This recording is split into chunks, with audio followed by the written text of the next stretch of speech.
আজ চন্দননগর পুলিশ কমিশনারের উদ্যোগে ও মুখ্যমন্ত্রী মমতা বন্দ্যোপাধ্যায়ের নেতৃত্বে আজ চুঁচুড়া রবীন্দ্রভবনে জেলা প্রশাসন ও চন্দননগর পুলিশ কমিশনারের তত্ত্বাবধানে হুগলি জেলার সমস্ত পুজো কমিটিগুলির হাতে ৮৫,০০০ টাকার চেক প্রদান করা হল।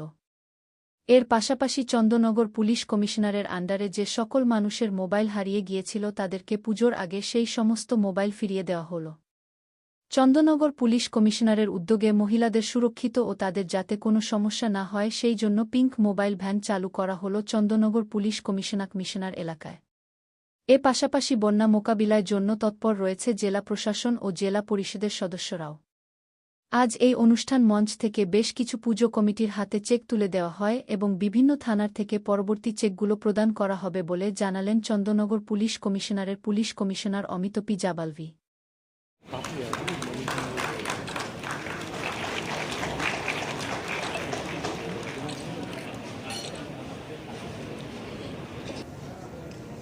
তৈরি থাকার জন্য অনুরোধ করব বিবেকানন্দ রোড সার্বজনীন দুর্গোৎসব কমিটিকে।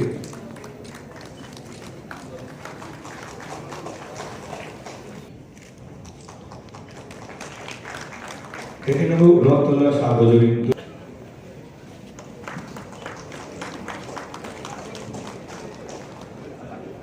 চাপাতলা সার্বজনীন দুর্গোৎসবকে আমরা দেখি। কেওটা উজ্জ্বল সংঘ কেওটা কলোনি চন্দননগর। শুরু হোক নতুন আর এক অধ্যায়, পিঙ্ক মোবাইল। সেখানে পৌঁছে যাবে আমাদের এই গ্রিন উইনার্স। আপনারা দেখতে পাচ্ছেন এই সাইকেলের মধ্য দিয়ে আপনার সঠিক জায়গায় পৌঁছে যাবে, সঠিক সুরক্ষিত রাখার জন্য আমাদের সমাজের নারীদের। দেখতে পাচ্ছি আমরা গ্রিন উইনার্স, তারা চলেছে। আজ থেকে শুরু হয়ে গেল শহরের অলিতে গলিতে নারী সুরক্ষার দায়িত্ব নিতে চন্দননগর পুলিশ কমিশনারেটের এই গ্রিন উইনার্স। রাজ্য স্তরে আমরা প্রত্যেক হসপিটালে বাড়তি পুলিশের ব্যবস্থা করেছি, নিরাপত্তার ব্যবস্থা করেছি, ওখানে সিসিটিভির ব্যবস্থা করছি। শুধু তাই না, যতগুলো হসপিটাল আছে ওখানে যারা সিকিউরিটি গার্ডস আছে ওদেরকে আমরা বিশেষভাবে ট্রেনিং দেওয়া হয়েছে, কীভাবে পেশেন্ট বলুন বা ডক্টরদেরকে নিরাপত্তা ব্যবস্থা করতে হবে, কাকে আমরা অ্যাক্সেস দেবো কাকে অ্যাক্সেস দেবো না, সে সমস্ত ট্রেনিং ওদেরকে দেওয়া হয়েছে। থানায় ডেকে এবং সিনিয়র অফিসাররা ওদেরকে ট্রেনিং। আমাদের জেলা পরিষদে আমাদের যেটা আছে, আমাদের সেইটা 24 ঘন্টা কন্ট্রোল রুমটা সেরকম চালু রয়েছে। তার সাথে আমাদের যত যে ডিপার্টমেন্টগুলি রয়েছে, স্পেশালি এই যে সোশ্যাল ডিজাস্টারের সামনে যাদের কাজ করা আছে, এখন আমরা জানি আমাদের অলরেডি একটা যেটা বর্ণনা হয়েছিল তার নিয়ে আমরা রেস্টোরেশন কাজের দিকে আমরা নেমে গিয়েছি। তো ইতিমাঝে আমাদের যেটা পিএইচই দপ্তর আছে আর আমাদের হেলথ দপ্তর থেকে আমরা হেলথ ক্যাম্পের উপরে অনেক জোর দেওয়া হচ্ছে। ইমিউনাইজেশন ইতিমাঝে অলরেডি স্টার্ট হয়ে গেছে। তার সাথে সিমিলারলি আমাদের যেটা পশু দপ্তর থেকে এআরডি দপ্তর থেকে, কেন কি পশু যারা আছে তারাও তো এরকম প্রভাবিত হয়েছে, তাদের ক্যাম্পগুলো প্রত্যেকটা জায়গাতেই চলছে। এর সাথে আমাদের যতগুলি যে ফলগুলো আছে, কেন কি ওটা তো যেহেতু জলে ডুবে গিয়েছিল, প্রত্যেকটাই ডিসইনফেকশন করা হচ্ছে, তাতে আমাদের বাজার, স্কুল, আইসিডিএস সেন্টার এটাকে একদম প্রায়োরিটি বেসিসে করিয়ে আমাদের যাচ্ছে। জানেন এখন আমাদের প্রায় আমাদের সেই আরামবাগ, পুরসুরা, তারকেশ্বর, জাঙ্গিপাড়া, খানাকুল এই এলাকাটা অনেকটাই জেগে উঠেছে। খানাকুল ধুয়ে আমাদের কিছু অংশটা আছে যেটা এখনও মানে সেখানে একটু জলটা বেশি আছে।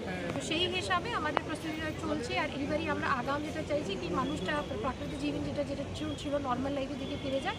তো আমাদের ইমিডিয়েট প্রায়োরিটি রয়েছে স্কুলের ক্লিনিংগুলো আরম্ভ হয়ে গেছে যাতে বাচ্চারা স্কুল ফিরে যেতে পারে।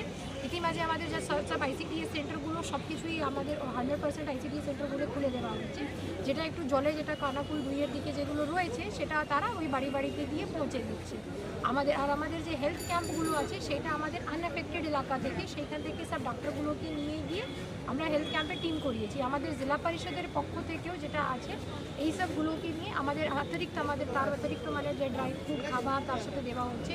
আমাদের খাদ্য দপ্তর যেটা রয়েছে তার থেকে আমরা যে এইগুলো যে ক্যাম্পগুলোতে ফিরে যাচ্ছে তাদেরকে জিআর রাইস দেওয়া হচ্ছে, যাতে ওরা এক্সট্রা এই যে চালটা রিটার্ন যাচ্ছে তার যাতে দিয়ে বাড়িতে। আর তার সাথে আমাদের প্রত্যেকটা আমাদের যে যতগুলো যে জায়গাটা আছে আপনারা জানেন একটা দ্বারে ত্রাণের মাধ্যমে আমরা যত যে জায়গা আছে সেইখানে আমরা মানুষের কাছে যাতে মানে ওকে বাড়ি থেকে আর কোথাও যাতে আসতে না হয় সেটা চলছে।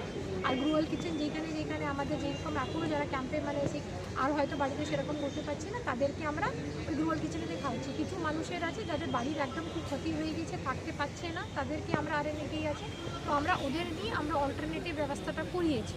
আর এটি মাঝে আমাদের যেটা রয়েছে, যেটা বাড়ির ক্ষতি হয়েছে তার অ্যাসেসমেন্টটা চলছে, এগ্রিকালচারের অ্যাসেসমেন্টটা আরম্ভ হয়ে গেছে, হর্টিকালচারের অ্যাসেসমেন্টটা আমাদের চলছে। সেটা নিয়ে আমরা মানুষের কাছে যা যা আছে, এবারে ফিশারিজের অ্যাসেসমেন্টটা আমাদের যেটা আছে সেটা হবে। তো আমরা চাইছি আমাদের মানুষের মানে যত যা আছে মানে তাদের সাথে থাকে, যে আমরা ওদের যে যা যেখানে ক্ষতিপূর্ণ হয়েছে সেইখানে আমরা ওদেরকে মানে নর্মাল লাইফে নিয়ে আসতে পারি।